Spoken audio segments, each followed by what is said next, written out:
بسم اللہ الرحمن الرحیم۔ السلام علیکم ورحمۃ اللہ وبرکاتہ۔ ایاک نعبد و ایاک نستعین۔ پڑھنے کے فائدے۔ مجازات دیکھیں، زندگی میں ایک ہی بار یہ عمل کریں، ہر مشکل فوری حل ہو جائے گی۔ محترم ناظرین، آج کی ویڈیو میں سورۃ فاتحہ کی آیات کا نہایت ہی پاورفل اور آزمودہ وظیفہ آپ کو بتایا جائے گا، جو کہ آپ نے ماہ شوال کے آج کے بابرکت دن کرنا ہے۔ سورۃ فاتحہ ایک ایسی سورت ہے کہ حدیث شریف میں آتا ہے، ایک مرتبہ رسول اللہ صلی اللہ علیہ وسلم کے پاس حضرت جبرائیل علیہ السلام آئے ہوئے تھے کہ اوپر آسمان سے ایک زوردار دھماکے کی آواز آئی، تو حضرت جبرائیل علیہ السلام نے اوپر آسمان کی طرف دیکھ کر فرمایا کہ آج آسمان کا وہ دروازہ کھلا ہے جس سے پہلے کبھی نہیں کھلا تھا۔ پھر وہاں نہ سے ایک فرشتہ نبی پاک صلی اللہ علیہ وآلہ وسلم کے پاس آیا اور کہا، خوش ہو جائے، دو نور آپ کو ایسے دیے گئے ہیں جو آپ سے پہلے کبھی کسی نبی کو نہیں دیے گئے۔ وہ سورۃ فاتحہ اور سورۃ بقرہ کی آخری دو آیاتیں ہیں، ان کے ہر لفظ میں نور ہے۔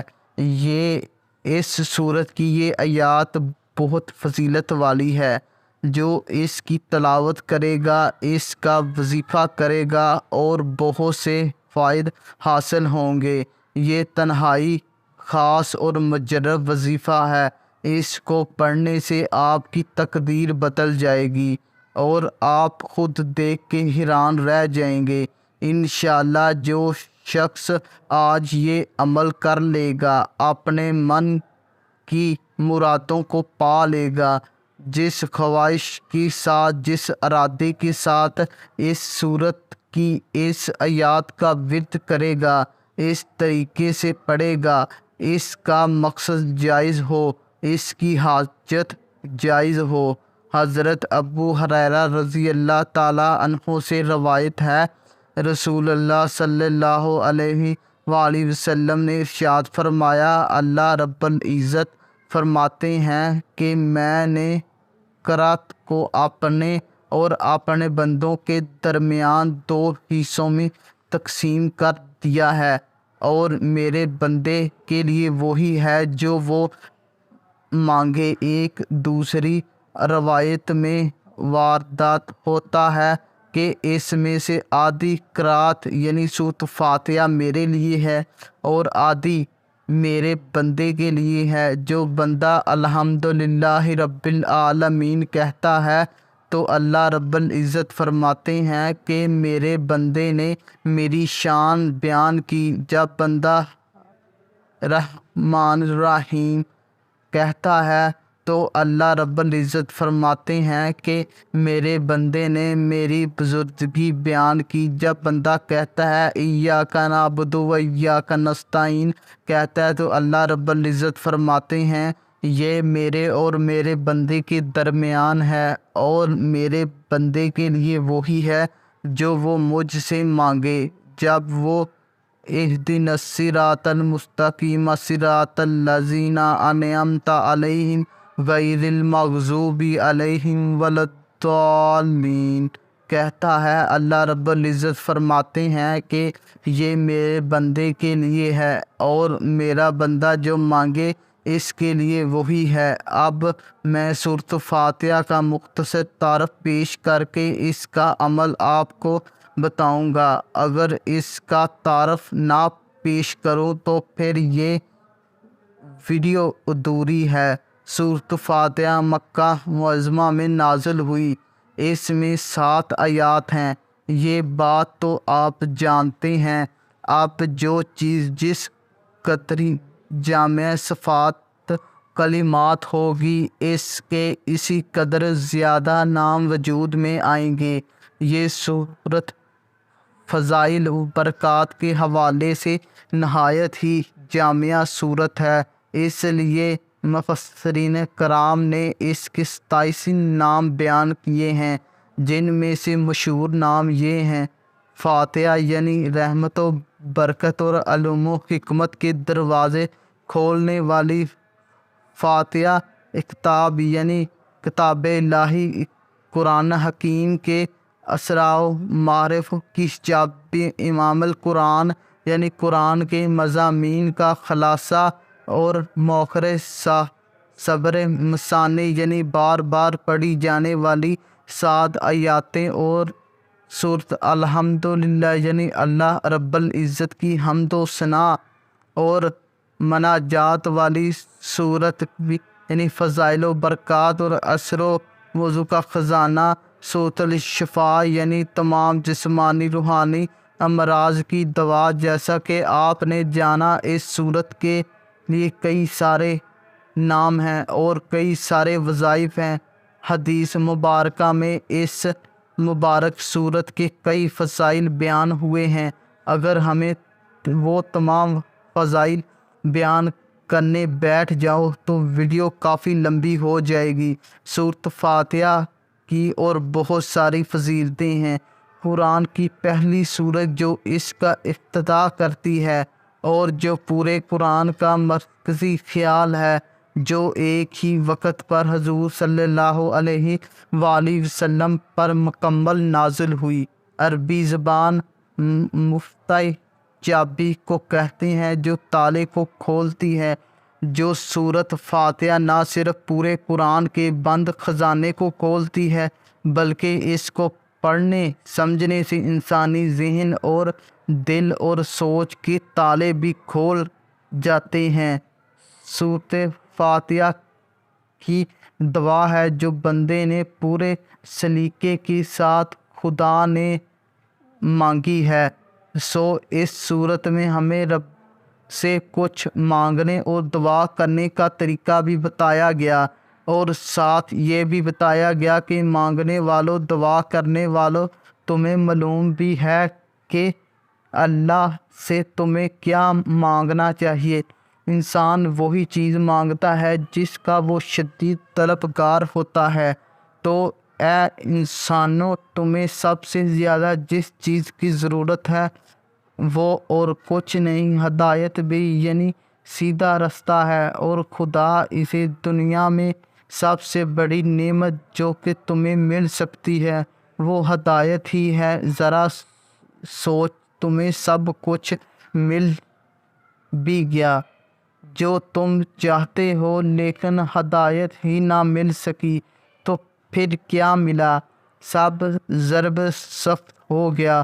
سورۃ فاتحہ کی ایک آیات کے معنی سمندری پیچیدہ ہیں۔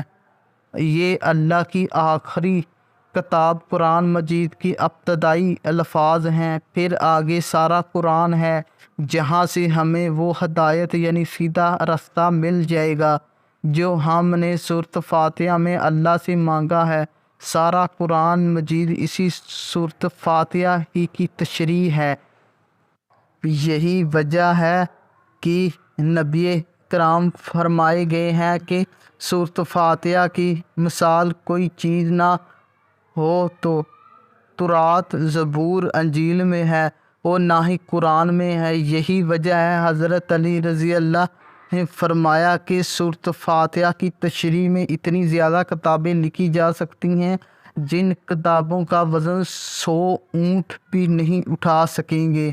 نماز میں فاتحہ، دعا میں فاتحہ، دم میں فاتحہ، ذکر میں فاتحہ، تہلیل میں فاتحہ، شکر میں فاتحہ، ہر تقریر کی ابتدا میں فاتحہ۔ آج کا عمل بتانے سے پہلے آپ یہ ایک واقعہ سن لیجئے تاکہ سورۃ فاتحہ کی طاقت کا اندازہ جنوبی ہو سکے۔ ایک مرتبہ کسی شخص کو سانپ کاٹ گیا تو حضرت ابو سعید رضی اللہ تعالیٰ عنہ نے اس شخص پر سورۃ فاتحہ پڑھ کر دم کیا تو وہ ٹھیک ہو گیا۔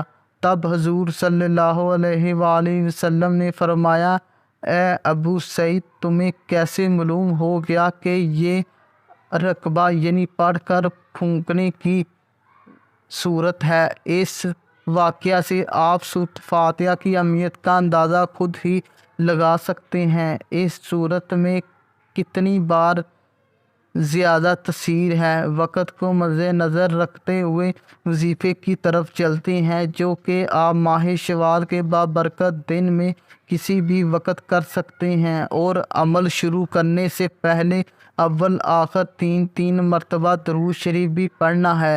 ایک دفعہ میرے ساتھ بھی پڑھیے۔ بسم اللہ الرحمن الرحیم۔ اللہم صلی علی محمد وعلی آل محمد کما صلیت علی ابراہیم وعلی آل ابراہیم انک حمید مجید۔ اللہم بارک علی محمد وعلی آل محمد کما بارکت علی ابراہیم وعلی آل ابراہیم انک حمید مجید۔ پڑھنے کے بعد آپ نے سورۃ فاتحہ کی ایک آیات پڑھنی ہے اور 100 دانوں کی ایک تسبیح پر اس آیات کو آپ نے شمار کرنا ہے۔ ایاک نعبد و ایاک نستعین۔ ترجمہ: ہم تیری ہی عبادت کرتے ہیں اور تجھ سے مدد چاہتے ہیں۔ ایاک نعبد و ایاک نستعین، ہم تیری ہی عبادت کرتے ہیں اور تجھ ہی سے مدد چاہتے ہیں۔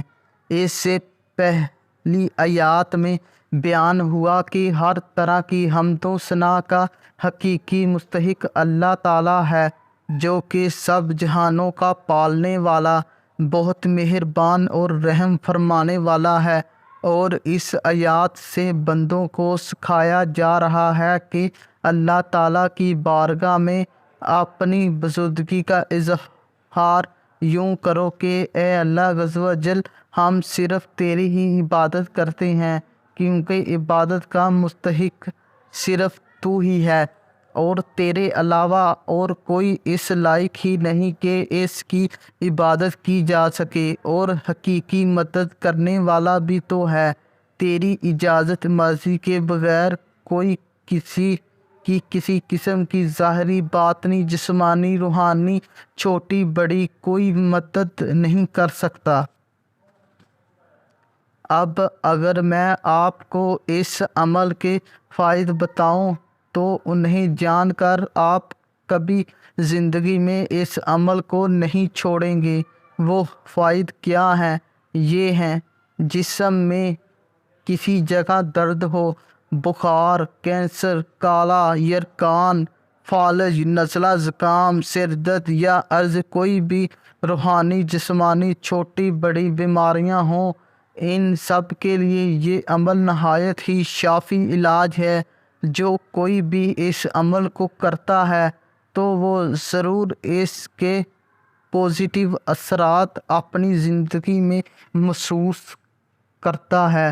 میں آپ کو بھی کہتا ہوں کہ آپ بھی اس عمل کو اپنی زندگی میں ضرور کریں۔ اس عمل کی برکتیں تو میں نے آپ کو بتا دی ہیں، مزید یہ کہ اس کی برکات سے آپ کے روزی روزگار، نیک تمنا اور کاروبار میں اضافہ ہو جائے گا۔ اللہ رب العزت اپنے غیبی اور لامحدود خزانوں سے آپ کا رزق بڑھا دے گا اور انشاءاللہ ہر طرف سے آپ کو خوشی ہی خوشیاں ملے گی۔ ہمیشہ کی طرح میں آپ کو یہی نصیحت کروں گا کہ ہر عمل کو صرف اللہ کی رضا اور خوشنودی حاصل کرنے کے لیے یہی کیجیے گا۔ دنیا کی لالچ میں ہرگزر مت کیجیے گا، اس سے آپ کا صرف ٹائم ہی ضائع ہوگا، کیونکہ وظیفوں میں اثر بالکل بھی نہیں رہے گا۔ اگر آپ کی ویڈیو اچھی لگے تو اسے لائک اور شیئر کرنا ہے۔ یوٹیوب چینل کو سبسکرائب کریں۔ جزاک اللہ۔